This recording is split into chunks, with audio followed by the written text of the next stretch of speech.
paddy wagon. They take her to a re-education center to teach her how to wear her hijab properly. The issue is there's no, oh, I'm going to let your mom know, I'm not going to let, no. They just randomly take her, put her in this van, take her to this re-education center.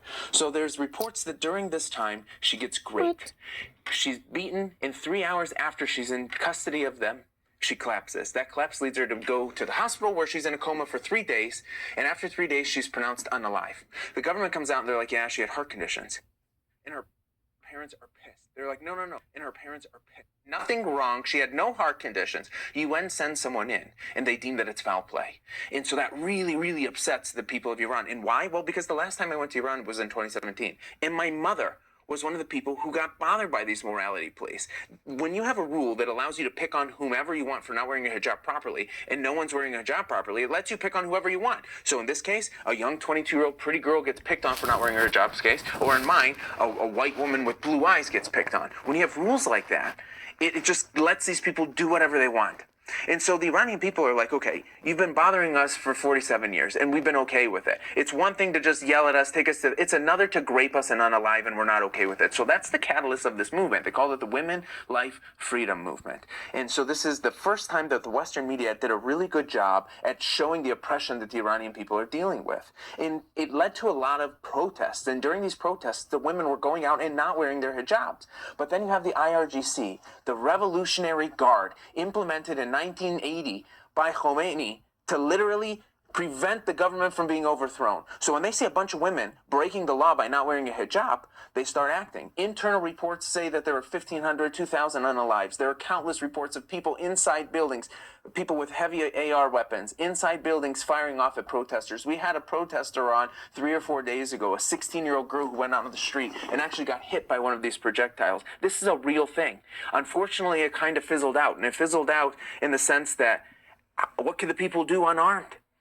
The morality police and the government said, okay, maybe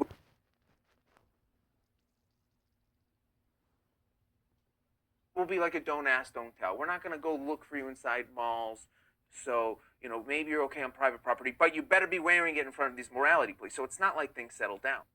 That movement, and for those who've just joined, welcome, that movement kind of didn't, although it ended, it left a bad taste in the people's mouth, right? When you take a 22-year-old girl and you unalive her, it leaves a bad taste in your mouth. Well, what happened in 2025 with this new thing that's going on with Iran, it actually started because of UN sanctions. UN sanctions put on a new set, oh my gosh, I can't talk today. The UN put on a new set of sanctions that made it to the point where the people at the bazaar were not able to sell their goods for the same price that they'd cost to restock. So in other words, their value of their quote unquote dollar, their 200, it collapsed. The exchange rate got to 1.5 million to 1. So when the bazaar shut down, that same people from that 2022 protest decided to hop in. And we had 1 million people in the streets before the end of the year. Donald Trump then sent out a beautiful message that said something along the lines of, Iranian people, if your government attacks you like they have in the past, then we are locked and loaded. We have your back. And the Iranian people have been waiting for an opportunity of some sort, for an outside force to come and help them. Because again, they have sticks and stones, and they're going against the government that has military. Military stuff. It just doesn't work. So they go out on the streets in massive, massive numbers. And yet again, we talk about the IRGC.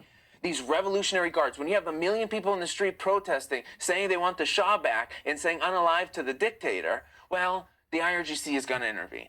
And they are not intervening like the media says. It's significantly worse. Their goal is to put the fear inside the people of Iran. And so they do that multiple ways, and we've talked about it at length, but just to scratch the surface on it.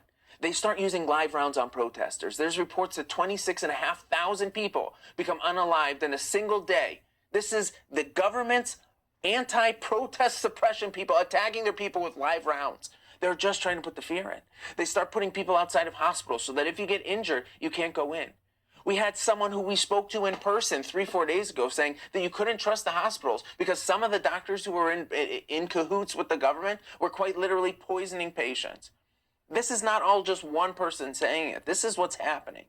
And just to reiterate those doctors, and for those who've just joined, Alex, Iranian American, my grandparents, aunts, uncles, cousin, my stepmother, they're all currently in Iran still. This is what they're living. They put IRGC members outside of the hospital so that if you do get hurt, that you don't go there. We talked about that. But the issue is there's already people inside who needed to have something done, right? Like if you get hurt. So they swept the hospital. The IRGC goes into the hospital room to room to see if anyone was affected by the protests. And if they were, they take you either out back and put one in the dome. There are countless pictures of people who are intubated and now in a bag. They didn't even bother taking the plastic out. Or they arrest you. But it doesn't just stop there. They're still doing this today. They'll go either door to door knocking if you're in a small city. They'll go knock on your door and do an inspection of your apartment, your house, your condo, whatever, to see if you're actually part of the protests. Or they have CCTV in some areas. They'll go to your house and find you there.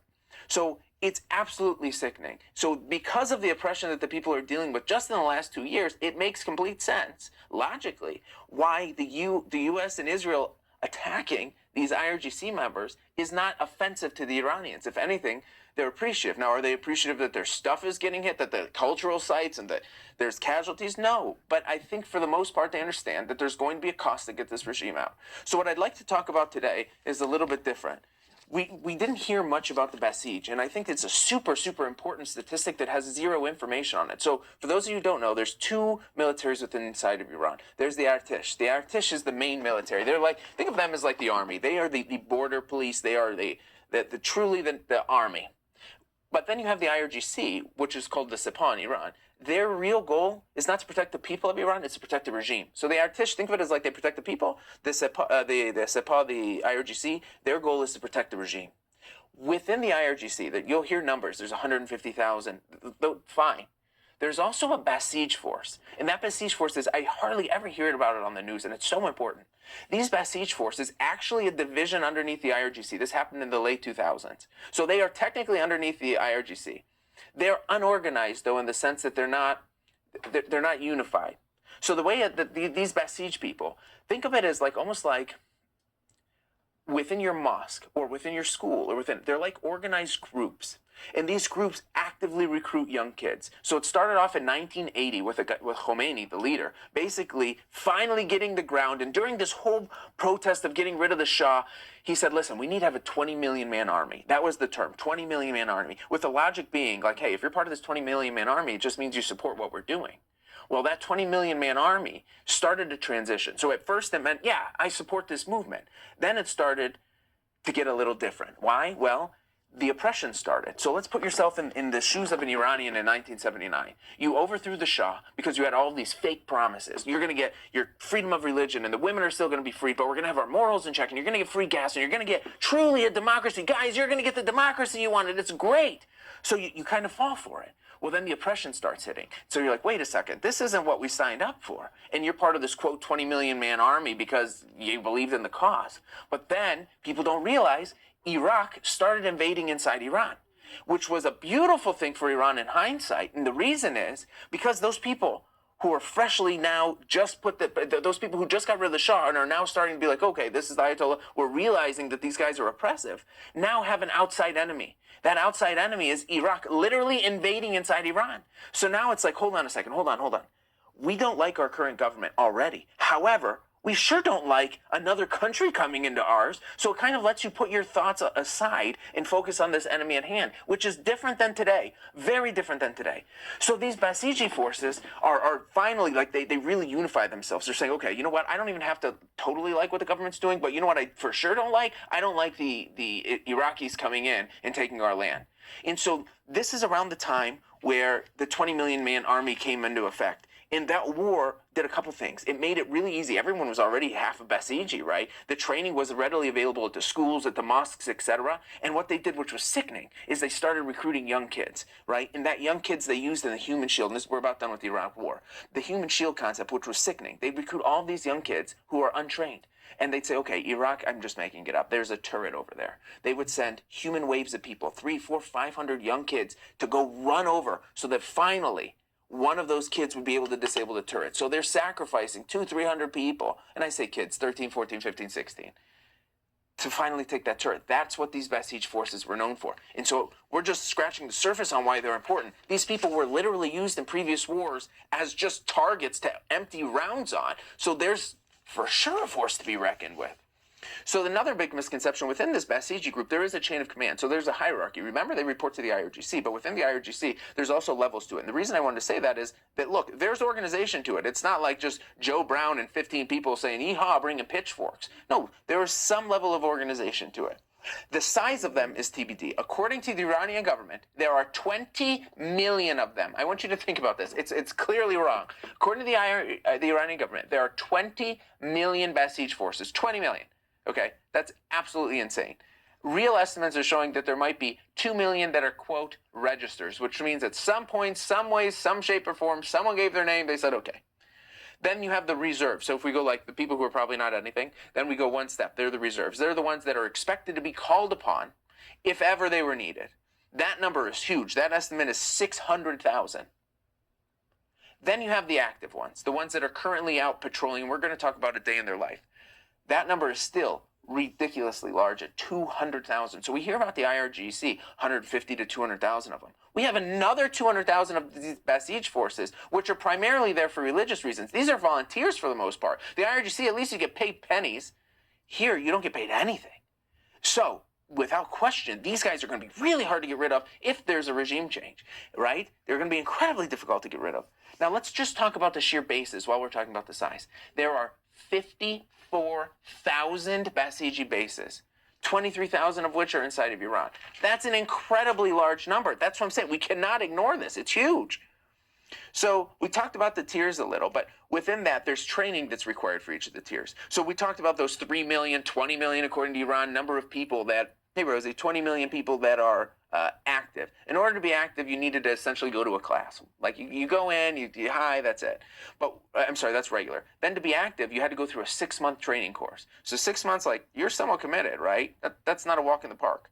And then by the time you become special, you're essentially full-timing it. You're really committed to it.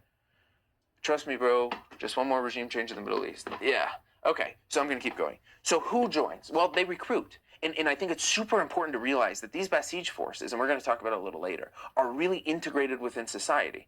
So, for example, if you're at your soccer team, and 5 out of the 6 people are Basij forces, they are constantly attempting to recruit you. Think of like a Jehovah's Witness or whatever, right? Like think of one of those groups that, or a fraternity if you're in college where you're hanging out with the same fraternity people and they're constantly like, dude, just join, man, come on, rush. It's like that, but 24/7 across all aspects of it. Typically, they like to recruit people under the age of 18. They make them go through some specific protocols, which is essentially brainwashing. And for those people who don't understand, I'm not saying the U.S. military does that at all. I'm saying the polar opposite. I legitimately think the U.S. military helps. But you can take troubled kids, put them in the military, and they come out as great human beings. That what I'm trying to portray there is that kids are vulnerable, and when you put them in the structured environment, they're receptive to change. And unfortunately, you can take good kids who get put into this Basij program who turn out to be bad kids. That was more the takeaway. So I wanted to talk about the training, though. So they talk about the training, and the goal of the Basiji is to produce, in quote, an obedient, worldview conforming, and ready to act against internal dissident member. That's their goal. So they have classes primarily to teach you how to do that. So where it operates is interesting. We kind of talked about it like a fraternity, or maybe there's one of those MLM moms or whatever. I say MLM moms, so we live in an HOA and there's for sure MLM moms here that are constantly looking for every opportunity to try to sell you something. It's kind of like that with the Basij. So every opportunity you have, these people are constantly making it known, like, hey, you come join. So we have a recruitment as one piece. But the bigger takeaway here is that they're everywhere. And because they're everywhere, there's kind of like this, there's this thin line between what's their goal. So like, let's say, for example, you have one in you're a college student and you have a Basij in your class. You kind of have to think that, okay, this guy's a volunteer here, but he's also kind of like a snitch. He's like a report. If I say something bad, even through class chit-chatting, and he hears, he can then report me. He's in connection with the IRGC, and the IRGC can make my life harder. So it's almost like you have to respect him in some way, shape, or form, but you're going to hate him. So they're involved at your work. You could be a factory worker that's a Basij there who's a volunteer. You could be at school. We're going to talk about their integration in school, but the takeaway here is they are everywhere. They're integrated inside society. So I wanted to talk about what a day in the life of one of these people would look like. So most of them are going to have a job of some sort. So they're going to go to their job. They typically will have a half day. During the lunchtime, they're going to likely go to the Basiji base. Then they start some training. So they'll start some military training, how to do firearm, whatever. They'll go through drills. Some of those drills are riot control drills, oppression drills. Why? Well, we're going to talk about the responsibilities, but it really right now comes down to oppression. That's really what the Basij forces do. and they volunteer to do it. So they're going to go through their lunch, they're going to get some basic training, some drills, weapons, etc. Then they're going to go through a religious class, and that religious class has two main agendas.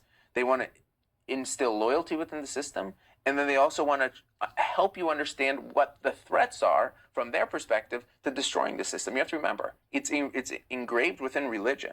So they're saying, okay, we got it now. What's going to happen for this to take away from outside forces like U.S. or inside forces like protests?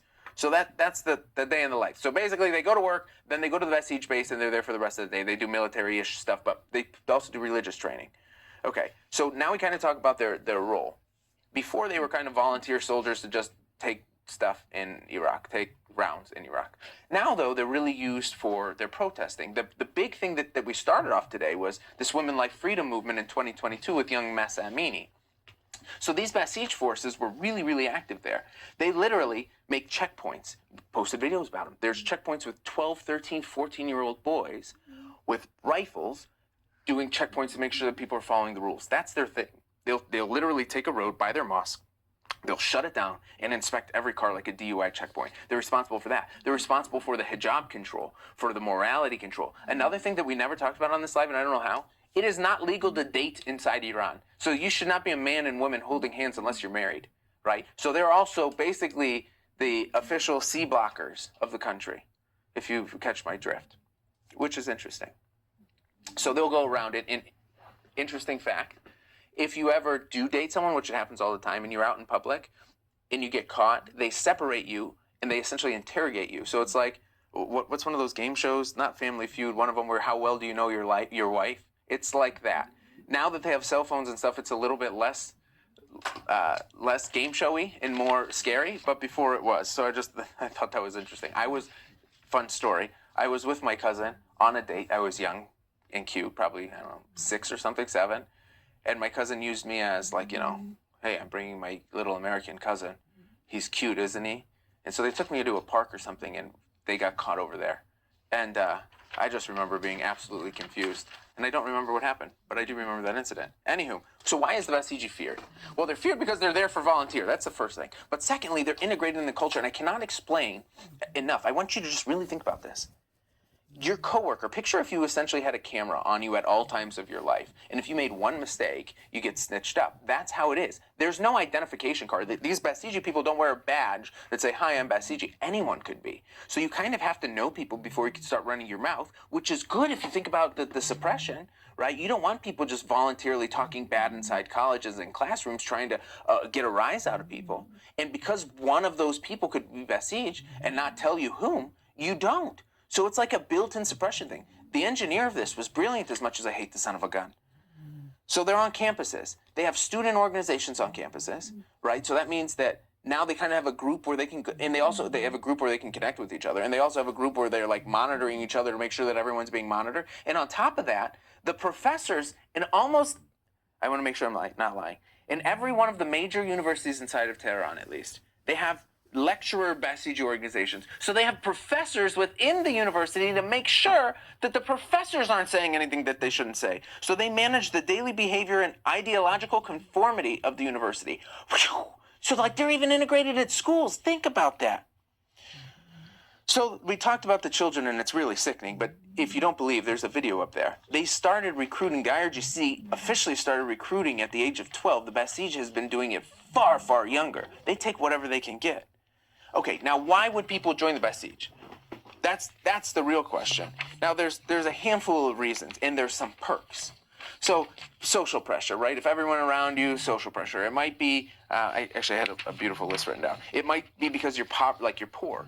They give you a bunch of perks that will help you not be poor, and we're going to cover them. So social pressure, career incentives, poverty, and wartime crisis. Okay, I covered them. So the real thing is the perks that you get. So Iran overall has a high poverty rate. And so getting a job is not always easy. And on top of that, the people are very competitive for universities. Getting into a public university, which is free, is very difficult. So there's, I think it's called a quota. There you go. It's called an entrance quota. 40% of the public university, and this is according to Golkar, who is he's from Morand, a big research center. 40% of the university seats are reserved for Basij forces. 40%.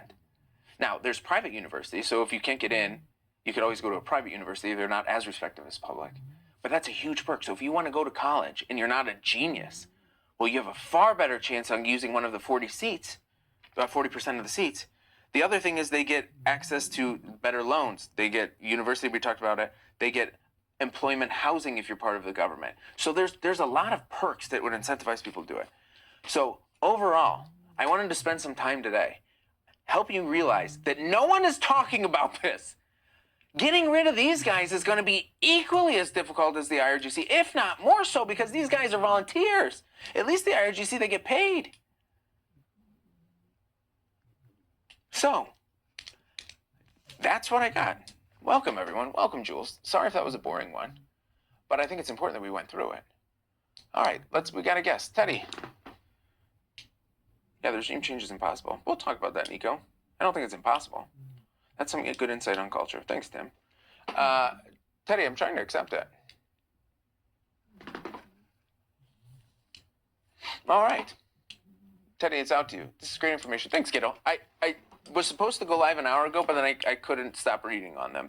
It's fascinating how brilliant and how lucky they got to get implemented. My argument is if the Iraq war didn't happen, then I think there would have been a much higher chance of a regime change back in the early 80s. But because they got attacked, the people had to unify. They're like, okay, and I kind of said this, we hate the government. But you know what we hate more than the government? Iraqis becoming the new leader of our country and being Iraq and losing our Iranian identity. So I think there was just an incredible amount of information. False appeal to authority. I thought the literacy rate was super high in Iran. Nico, it is now. In 1964, the Shah of Iran implemented something called a white revolution. And he called it a white revolution because he wanted to change the trajectory of Iran as if it was like a revolution without any red fluid. So they called it white because it was pure. He really he called it a literacy corps. And it was actually really interesting, really, really interesting. What they would do is you had 2 years in the 2-year mandatory military. We never talked about this. And I don't know why we have a small audience today, but lucky for you guys. We had, so you have 2-year mandatory that you have to spend in the military if you're a male in Iran over the age of 18. So what the Shah did before was that you had to go in the Irtish. Now you can go the Irtish or IRGC, etc. But what he did for a small period of time is he took those people who were really smart, graduating from high school, really smart, and opposed to making them go to the Irtish, he gave them the opportunity to become teachers. So he would take those students and he put them in rural cities, and he would those kids, instead of serving 2 years in the military, would serve 2 years as teachers in these small regions, helping kids learn how to read, etc. Which I thought was a brilliant plan. What do you need that massive army for that you're paying and not benefiting society when you can have them be quite literally free teachers? So I thought that was really cool. That, in my opinion, was the catalyst of what caused this regime change, that caused this literacy rate. One of the big movements of that white revolution that we talked about with the literacy rate was people realizing that, education is really expensive. So I would argue that the seeds were planted in '64. Sorry for a long-winded answer. What happens to their main source of revenue after 2-3 more weeks of blockade? Mideast peace. That's a really good question. I think they're in trouble. I think they're in big, big trouble. Exports are gone. Also, imports are gone. And if you look at how much stuff is coming in, Iran is relatively self-sufficient, but Iran is known for having oil. Ironically, they consume more gasoline than they're able to produce for themselves. They produce 28 million, they use 30 million. So they're even going to run out of gas on their own. They've already reduced their, it's like a discount rate. So basically you've got XYZ of liters at a specific rate, and then it goes to market rate. They've already reduced that. I think it was 7 liters, now it's 5.23, something along the lines of that. So what happens to the main source of revenue? They have none. You know what they did, Mideast peace? I was going to make a video on it, and then I got sidetracked. They started raiding and seizing assets. So these people who were protesters, we talked about them before, they literally are now going inside and seizing assets. So I think that's what's going to continue to happen. These IRGC people are going to need to get paid. And so let's see. I don't think that's a scalable solution, though. Okay, Basij is integrated in Irtish too. That's a good question, Cheese. The Irtish is the national military, right? So I'm sure there are some Basij who are in the Irtish. So is there some integration to an extent? There has to be, logically speaking. But the Irtish is kind of viewed as its own wing. So you don't see much Irtish activity, even with the Israel and Iran stuff going on. That's a really good question. Really good. I should research that more. But logically speaking, they have to be integrated. I don't think they're integrated as deep in the Artish as they are within their own or within the IRGC. They have to turn off their wells, which causes reserves to be full. The Middle East, we should talk about that.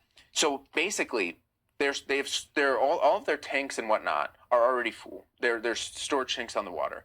Last we were able to get the data point was 60% of their oil wells, of their oil storage containers were full. And it was estimated that in a week or two, they were going to be 100% full, which means they have to shut down the wells. And the issue is a lot of that infrastructure is old. And when you shut down the wells, there's something happens scientifically where basically the water can get in where those oil was, and it screws up all the machines permanently. And because they're old and haven't likely been maintained, it's a real concern. So shutting off that, not being able to get rid of that oil can cause huge, huge, huge headaches. Okay. Are Iranians who wanted regime change now supporting the government because the U.S. is bombing it? Damn it, I said the word. User, no, for the most part, you have to think about it this way. If I could simplify it, I'd say the Iranian people were at war starting in January,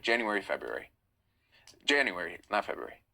So the Iranian people started war in January against their government.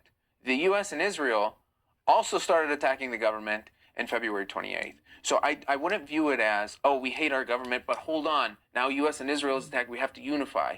If anything, they're saying, hey, we've been trying to get these bastards out for 47 years, now they're weakening them. So I think that's a better way, and I'm speaking on behalf of majority, not all, of how to view it.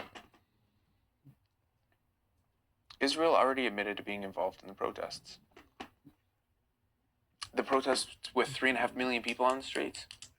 It's a lot of Israelis. I think isn't there only 8 or 9 million in their country? A third of them came. Trump already admitting to arming them.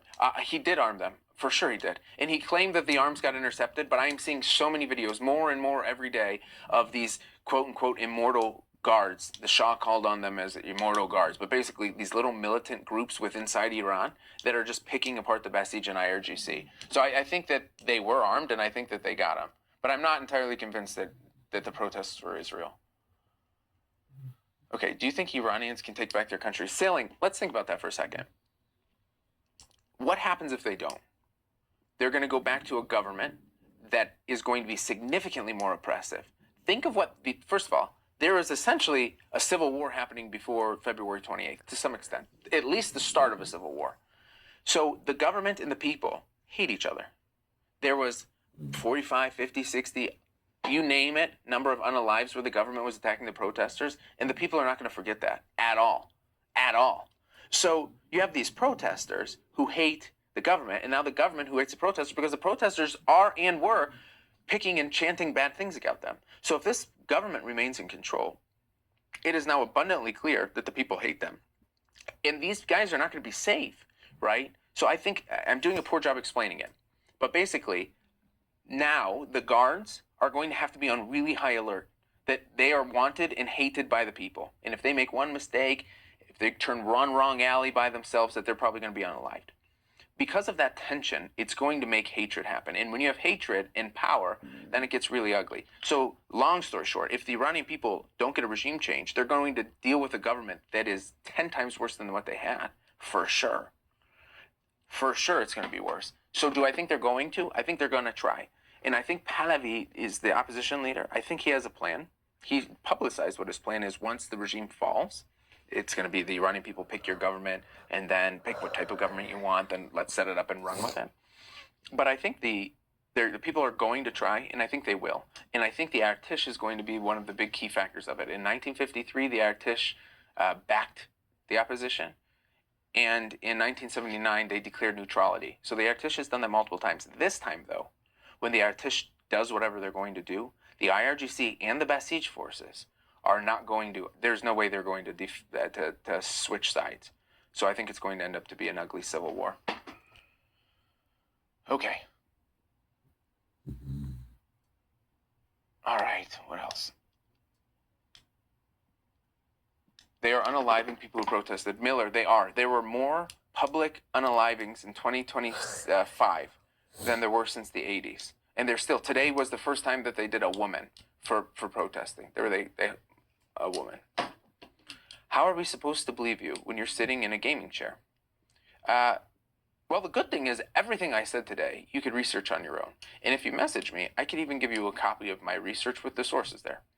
So a gaming chair should have no effect on the verbiage that I'm using or the message that I'm relaying. If it's distracting you, then you may want one. And if you want one, then I should add one in the cart over here so that when you buy one, you use the affiliate link so that I can donate the $3.13 to the poor girl who took a round at the protests. Does that make sense? You're saying they have no choice. Sailing away, I could have, yes. They have no choice. They're going to have to try. And I'm optimistic that they're going to succeed, but I don't think it's going to be pretty. Protesters have no weapons. Houston, none is probably not accurate. Few is a better word, but that's something that's changeable, right? It's funny, if you've been here for, Houston, I don't know when you joined, but thank you for being a fan. I was very keen early on saying, do not arm the people. It's going to drag out the timeline. And the more I reflect on that, the more I was hoping that there was going to just be mass defection as soon as things got heavy. But the IRGC has not stepped down. So now what choice do we have? I don't want U.S. and Israel. I'd rather the people be armed than U.S. and Israel be on the ground. How about that? I'm so thankful that Trump is helping the Persians. Skittle, I'm so grateful for the opportunity. Are you a Trump supporter? In this instance, I am. Sailing away, nah. Okay, took a round from Mossad. No, Allison, you should listen to her story. I just posted part 3. I understand how you can think that. Thank you, Red. Thank you very much. Thank you. I understand how you can say that, Allison. But if you listen to her story, this is a 16-year-old girl. She goes into detail of how she started protesting by herself. She talks about the people who arrested her. She talks about the people who hit her. She talks about what the people did in the car when they're taking her to the police station. There's no Mossad here. These are, you have to listen to her story. This is local authorities who use their own service revolver to put a round in her leg. And while she's en route to the police station, they're groping her to the point where their hands are red. Like, Allison, listen to that. And then I sincerely think you'll be like, okay. And in your opinion, you could say Mossad sucks. That's fine. But my goal is to have you realize that the IRGC sucks just as bad, if not more, right? In your opinion. Really? How rude of a comment on a chair. He's sharing. You can't just move on. It's okay. It's a cool chair. I think he's just PB and jealous. Peanut butter and jealous. Miller, this one is not, this is not the most comfortable chair. I think the leader will rise in the revolution, but they will be from in-country. Mideast, that's what Trump wants, right? He wants a new leader from within. But the issue is we need new rules, right? Right now, the IRGC is leading the country, and here's why I say that. The U.S. sent how many people to negotiate? Like 3? Iran sent 4 planes. 80, 90 people is what their news is saying. 90 people. So you don't send 90 people to go negotiate if you have one person in control, especially a country where there's supposedly a supreme leader, right? You would think if you have a supreme leader, that the supreme leader would be the decision maker on a topic as big as ending a war, right? Speaking of which, there's still 0 signs of Mustafa, aside from the AI video of him walking in, which didn't even look like him. So he's not. I don't think he's with us. Trump went in and completely against every bit of our Constitution, but since we are here, I genuinely hope. Luna, that is a perfect thing for you to say. I'm going to read it again. In Luna's opinion, Trump went completely against every bit of our Constitution. But since we're there, let's hope for the people of Iran. Luna, that's all I could ask for. And I think majority of people would come to that conclusion, at least of, hey, whether you like us being here or not, we're here. Since we're here, let's at least hope for the 92 million people to be freed, right? Why? People spend so much time saying we shouldn't be here, we shouldn't. And Luna, you just made my night. Thank you. You're absolutely right. Look, okay, well, that's a wasted effort. We're here. Now let's hope for the best. You're totally right. Rick, do you have a GoFundMe to move? Maybe I can help. Tammy, I'll match any donations. Lemon tree. Lemon? Lyman. I agree with you. Thanks, Luna. Do you feel that Pahlavi is qualified to leave or someone else? So, Millie, do I think he's the most qualified person? Absolutely not. I'll bet you there are probably 100,000 people within inside of Iran who are probably more qualified to lead. However, it's not just qualifications. We have, ideally, there's a plan. There is. It's 196 pages. You can go Google it. There's a plan in place What we need right now is someone who's going to hold the people together. So if you said Alex, do you think he has the ability to hold the people together? I would assume that he is probably one of the most qualified, just because of the heart-burning, yielding aching that the people have for the Shah. The Shah has a reputation that the Western media mentions that's very different from those inside Iran. A majority of the people inside Iran would lose this part of their finger to have the Shah back in place. So I don't want to spend this live on Shah. We'll do another one. Thanks, MM. We'll do another one on Shah, but I guess my point is he's the most popular. And right now you need unity. I was on another panel yesterday about people talking about how the Kurdish can come and make Kurdistan, and that could be a whole deal. But even the Kurdish people realize that, listen, if we want this IRGC and the government out, then we have to unify. We cannot go into factions. So unification is the most important thing. Who's the most popular? Pahlavi. So that all being said, I think it comes down to, if you want change, you don't really have a choice but to support Pahlavi. If you don't, then you don't have to worry about it. Qualification-wise, is he the most qualified? No. Is he going to be able to unify the people? Yes. However, I think it's very important that he has a good team around him of Iranians who are very qualified to lead, who are going to help him along the way. So he's the transitional leader. I think he's going to be okay. Sorry for a 5-minute answer on it. That's what I probably could have summarized in a sentence. Okay. Okay. Rick, you know it's only $600 to announce you're citizen. Trump will pay you to leave. Is that really the case? Can anyone see the 96 page? Millie, it's 196 pages. Yeah, absolutely.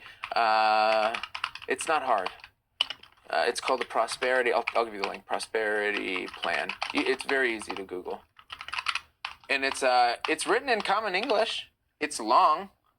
It's NUFDI. If you just Google that, you'll find it. He doesn't know stuff about Iran. If you're talking about me, I will go toe-to-toe with you on a trivia, and I'll even give you, like, 5 questions ahead of me. Like, you could have 5 green answers.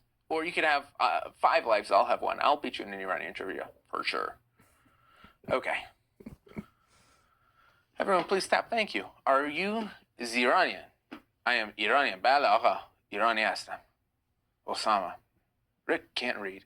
Well, he knows how to type, read, so maybe he should have been part of the Shah's literacy corps, because then he would have been tutored by that 18-year-old and he'd be able to read better. But on a serious note, hold on. If you weren't here, I'm sorry, bear with me, because this is so important. And I think there's so many opportunities for stuff like this inside the U.S., and I think it's a shame that it doesn't happen. And sometimes because of how congested the political system is, it's difficult. And I'm not saying having a dictator is good by any stretch, but I'm saying when you're a dictator, you're like, hey, you're going to do this tomorrow, and people have no choice. So all I'm saying is one of the perks of that ability is this plan. Instead of going to a mandatory military is horrible, right? But if you had a mandatory military and people don't want to go in the military and they see that, okay, if I'm one of the top 10% of my class, I can go be a teacher instead of having to learn how to hold a rifle and wake up early and eat breakfast, whatever. That means that the students are now incentivized to study hard at school so that they don't have to go into the military, and so they can go be a teacher in some rural area and get paid instead. So, like, what a beautiful plan. And then on top of that, you take an 18-year-old and you put him in front of a bunch of 12-year-olds. Those 12-year-olds are going to be like, oh my gosh, this guy's so cool, right? And that 18-year-old is going to be much younger and have a lot more energy, and he's not going to be bored. And he's like, what a beautiful program. That's all I'm getting. That's all I'm getting. Mandatory military is horrible. Yeah, it is. MM is me. Mop the Frog, thanks for watching. Are you in support of what Israel is doing to Lebanese civilians? I don't think any civilian casualty is good. Period. Red Koskish. Thank you for the follow, Luna. Are you a Zionist Iranian? Alex knows what he's talking about. Thanks, user. Trivia question me. I won't even use ChatGPT. Thank you for the repost. Okay. I've never heard that. Zyranian. That's funny. I think that's funny. Literally nobody, actually. Okay, we're now go. Kim, come talk to me. As long as you're respectful, we could absolutely have a talk. I'll even invite you. I've not been yelled at. Hi, Kim. Hi. Hi, Kim. Testing? I hear background noise. Kim. Can I call you Kimmy? All right, I tried. Guest has left. His guest has already gone offline. Was that a wolf or a husky? MM would know. MM, was that a wolf or a husky? Will you please let me know? Where did the Shaw go for cancer treatment? US of A. Chat soldiers. When's the last time you brought raw lithium to semi? Okay. Alex got a haircut. Thank you, Trockwell. MM, was that a husky? Is IRG losing control by bringing in 4 militias? Cheese nuts. Dude, you are on a riot of fantastic questions today.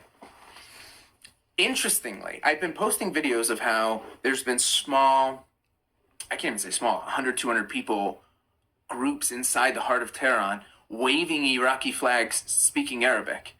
And as someone who's been to Iran more than a dozen times, I don't think I've ever heard someone speak Arabic on the street. I don't even think I've heard, I literally cannot remember a single time where I even saw 2 Arabs walking down the street talking in Arabic. It's just not a common sight. So to see the city center taken over by people with megaphones talking Arabic, I'm like, wow. Now I just saw a video today where they hung 3 Iraqi flags by like one of the most popular roundabouts. It's if you ever look at any anything in Iran, the first thing you'll Google is this tower, and they ironically it's called Freedom Azadi. But they hung 3 Iraqi flags there. So are they losing control? I'd say so. And I also saw reports a week ago saying that some of the militias that they brought in decided that they just weren't going to listen anymore. They're like, oh, we're here now. We're not here to take part. We're here to take over. If you know that quote, please, if you know that quote, someone make my night. Just tell me who said that. We're not here to take part. We're here to take over. That was a clue. Do you believe the IRGC would launch a weapon if they had one? Hey, Captain, I would bet anything that they totally would. No question in my mind. Think about it. When they first got attacked, what do? They hit 13 random countries, some of which said, hey, U.S., you can't even use our airspace. So they basically, I wouldn't even say they declared neutrality. Neutrality is just don't think about it. They said, U.S., you can't use our airspace. I'd say they sided with you. And then they still got attacked. Now, interestingly, one of those countries that was Saudi Arabia. And Saudi Arabia was saying, U.S., don't stop the ceasefire yet. Like, don't do the ceasefire. Forget it. Like, punish these people. They hit us. Punish them. Today, they came out and they're like, hey, U.S., this blockade that you're doing kind of sucks. So maybe let's wrap this thing up. Interesting, huh? Okay. That's crazy. Was that a husky? I'm now curious. Bro must love ice. In my water, I do. I like cold water. Do you think this regime will be the regime at the end of this? Eventually, the people are going to rise up. I don't have a timeline on it. The people are going to rise up. There's no way that they're going to be forgiven. The IRGC is not going to be forgiven. We're talking about X number, 45,000. I keep using that because someone called me out for using higher numbers. 45,000 plus unalives. Think about if God forbid you, your best friend, if your best friend became unalived by the government, how many people would that directly affect? A lot. Now, we heard the story 3 days ago of this young girl who took a round and got captured by the IRGC, basically. There's 500,000 casualties like that. Think about how many, if God forbid your friend got hit by a round from the government, how many lives are going to be changed? Like, you're not going to just forgive this government. So that hatred has to go somewhere, and it's going to go towards a regime change. Now, one of the questions that I got asked quite a few times is, well, why aren't the people doing anything now?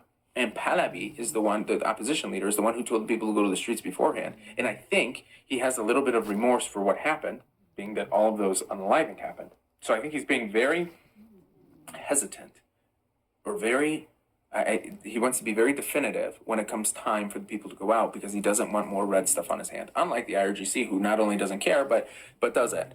So I am sure I answered your question somewhere along those 5 minutes. I thought it was higher.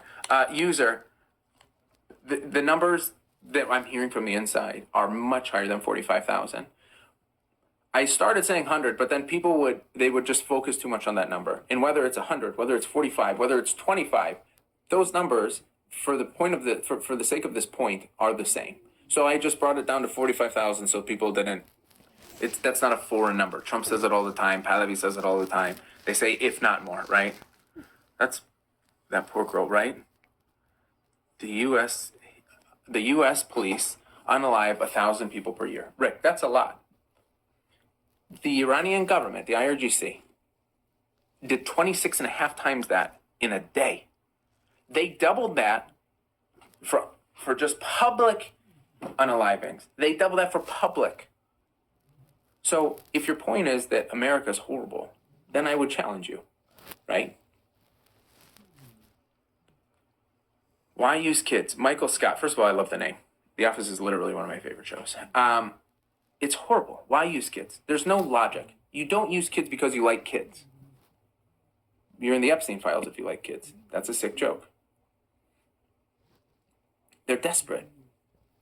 They're desperate. According to them, they posted saying that because of an overwhelming amount of people who have wanted it, we've said okay. The IRG said, because of so many of you who have requested it, who are we to tell you no? That because so many of you want your 12-year-old kids to come in, that we said, okay, who are we to say no? That's why, according to the government. Thanks, Jules. In practicality, why? Because they're running out. Thank you. The only thing, Jules, is I don't really eat carbs. But I appreciate the thought. It's the thought that counts. Have you heard of the Samson option? Israel can use stuff. Stuff can be kept from the world.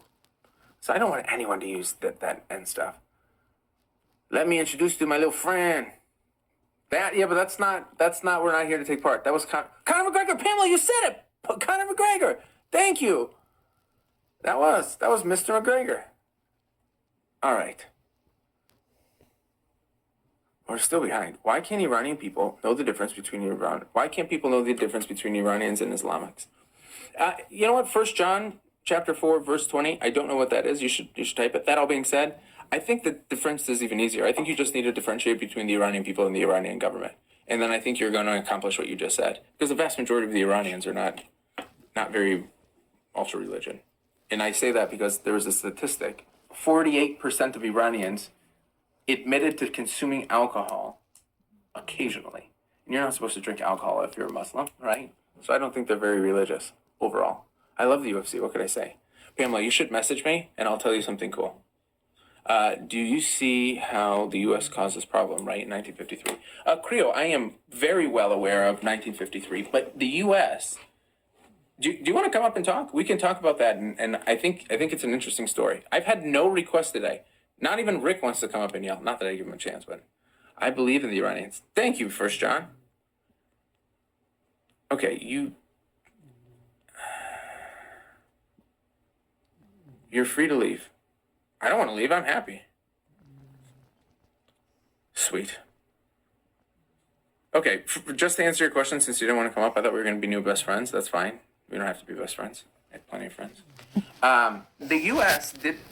they get way too much hate, especially for the 79 intervention. There was very little intervening that's documented that the U.S. actually did. That was just yet again a series of bad luck. If you said which country is one of the most unlucky countries as far as the people go, I'm putting Iran on that list, top 3 for sure. So what U.S. did, to make a simple, long story short, the Shah was in power. The U.S. convinced Shah to try to get rid of the president. He didn't need convincing. He could have done it on his own anyway. The U.S. gave him a plan, and it wasn't just U.S., it was the Brits too. They gave him a plan. He tried to execute that plan. The plan failed. He fled. The guy that they didn't want to be in control is now leading the country for 3 days. Then the U.S. helped bring the Shah back in. So my argument is, without the U.S., the Shah likely, in my opinion, would have remained in place. So all the U.S. did was put someone in place for 3 days and then take that person back out. They did not. This had nothing to do with the 79 incident. It was the same Shah. Mostly the British people want to blame America when the British put their name on the bank in Tehran. And the name of the oil company. Are Iranian people Sunni or Shiite? 90% of the Shiites are from Iran. They're non-practicing Shiite, a majority of them. As a veteran, they also use kids because it messes with their head. Miller, first of all, I hope that you never had to go through any of that. And if you did, thank you for your service. But yeah, that would mess with kids. The human shields, it's sickening. kids is a sore spot, especially we talked about the human shields. I don't think we talked about the hand holding. That was sickening too around the power plants. Literally, for those of you who don't know, the day that the plants were supposed to get hit, there was an initiative made within Iran that was called the Young Youth for a Better Future of Iran Initiative, where they quite literally told people, young kids and women primarily, to hold hands around the power plant. It's not what you do if you care about people. I feel bad for the situation in Iran and sympathetic with the Iranian people. Thank you, Prince of Lebanon. Now that I love The Office, your sense of humor makes sense. Pamela, it's great. I don't know which character I am. Not Michael Scott. God, he's my favorite though. Especially for all the money we give these other countries. It's crazy. It is, I mean. Brother, the whole world has too much hate. For sure, 1 John. 5379 in 2015, all democratic policy decisions.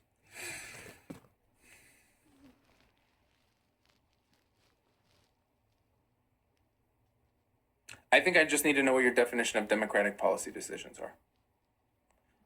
Thank you, Day Day. I think I'm funny too. My wife doesn't, but maybe she doesn't have a good sense of humor. That's my thought. Katie, if you're here, facts, you know? Nope. Okay. All right, it's at 12:23. Holy cow, it's 12:23. Okay. So I'm sorry if today was a boring one, but I thought it was important that we go over the 7 pages of data that I typed about the Basiji because it's interesting. I was freaking out because they were doing it and Trump was already... Luna, I'm missing this. I'm sorry. I was freaking out because they were doing it and Trump was ready. Oh, you're talking about the hand holding. Yeah, that was the human chain. That was 6. I need to figure out a way to record these because here's the issue that I'm facing. And there's 140 of you in the room. I'm sorry if I'm going to bore you, but at this point, I'm just going to... It's fine. I feel like there's only so much stuff I could talk about Iran. And so I've been trying to alternate it. But the issue is I have to research it. Like, how many times could I go over the history of Iran before you get bored out of your mind, right? So it's like, okay, well, I have to research stuff interesting. But the issue is I start researching something and then I go down a flipping rabbit hole. And then I have to talk to people because, like, how much do you trust the internet? So then I have to talk to my dad. I have to talk to my uncle. I try to talk to, people that were there and be like, hey, here are my 8 pages. From your opinion, from your memory, since you were there, what's true, what's false? And if he contradicts something, then I have to go back and research it because he's old, like maybe he forgot, And I'd love to bring my father on. But he's very well-spoken. But he is very, what does Trump use the word? Loopy? He weaves. So you'll be like, hey, Dad, tell me about this chair. And he'll be like, okay, the chair. Yeah, let's talk about the chair. So the chair's made out of plastic. Plastic is a byproduct of oil. Oil comes from the ground. And you're like, whoa, after 30 minutes, you're like, Dad, thank you. But just to bring you back in, we're talking about the chair. So, Amanda, weavers are good if you have 9 hours and if they remember their weaves. The issue is a weaver with too much info and not the ability to reconnect the weaver makes it interesting. Probably has ADHD. I swear he does. He swear he doesn't. Please bring him. Captain, maybe what I'll do one of these days is I'll plan it at a different time. And I'm telling you, I'm not kidding. If we talked about the chair, he would somehow bring oil into it. Not because he's Iranian in oil, it's just the way his brain works. Talk about cloth, he's going to talk about sheep. You're like, okay. And then he would talk about sheep. And then, did you know people eat sheep? Actually, the best way to cook a sheep is this way. And if you need to do it, then you need to have a fire. And the best fire you want is cherry. And the cherry needs to be from a tree. And you need to dry the tree. And the tree needs to be dried. And the way you dry it, and you're like, whoa, we're talking about a couch. Now we're talking about how to dry wood for fire to eat a sheep. So, Amanda, he's still coming on. He had some serious personal stuff coming on that makes it difficult at night. He's another person that during the day I can do it, but at night, without giving it away because it's not mine. He has family obligations that he has to be present at night. But maybe we should. So there's 2 people. Maybe what I do. I hate podcasts because everyone and their mother has one. But I feel like I need an hour and a half with some of these people would be interesting. Maybe I'll do something like that. I love learning history from elders. Luna, they're the best people to learn history from if they remember their history. Bro, I was so boo. Amanda, I will record something and I'll send it. How about that? But I think he's going to come. It's just not in this time. Record and edit it. Yeah. Tell everyone about the girl. Tammy, I should tell about the girl. You're right. Much love. Thanks, 1 John. So we had an incredible young girl. And for those of you who listen to it, here's the actual story. I was on another panel and this girl was very clearly Iranian. Her accent and whatnot. A real Iranian can tell one apart instantly.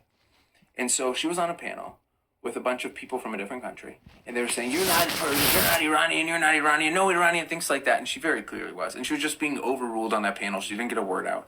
So I just messaged her, and I basically said, "Hey, you're absolutely right. Everything you're saying, I agree with, and good luck." And she said something along the lines of, "Thank you. I was in the protest," and I said, "Oh, great. Just come on one day and talk."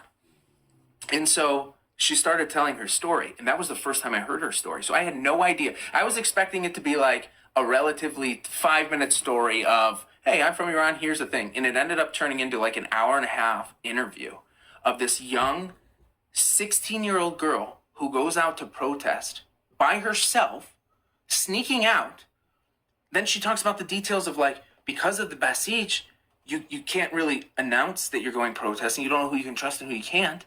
And so she talks about how that they gather and what it's like, and more importantly, what she was starting to do. And she talks about the stories of running away and that she would run into strangers' houses and that they would get arrested. And she talks about how one time she ran into a store and like crazy stuff. Then she talks about how she ended up getting caught and how she ended up getting beaten and how she ended up taking a hit and what happens. Like, it is an incredible story. And to know that there's 500,000. So, Tammy, thank you for the reminder. But please, please, please. I'm at part 3. I should be able to finish the rest of it either tonight. No, it's 1:30 or 12:30, not tonight. Tomorrow I'll try to get the rest up. But listen to it when you're talking. It's like an hour. I know it's a big commitment, but I'm telling you, once you get in the rhythm of it, oh my God, is it the craziest story I've ever heard. Yeah. So thank you guys. So anywho, all right, I think we call it. We're at 12:30. Thank you guys for sticking through the history. Don't worry. We're going to go through this again. I just have to make it more interesting. You guys have been fantastic. Thank you guys for the follows. Thank you for the likes. Thank you guys. Actually, no one. He's comic relief. Oh, it's literally saying mean thing. Literally. Oh, no. It's fine. Have a good night. You too. Good night, all my friends. Michael Scott, good night. Thank you. Take your time. Bye, Miss Darlene. Farnas Khalafis. Very sad. And she's amazing. She's totally a CJ. Good night, Froggy. Good night, Tammy. Good night, Annie. Good night, Jules. Thank you again for all your gifts too, Jules. All right, my friends. Good night, everyone. Bye, Red. Thank you for yours too. Farnas Khalafis. Shabakher. Good night. Good night.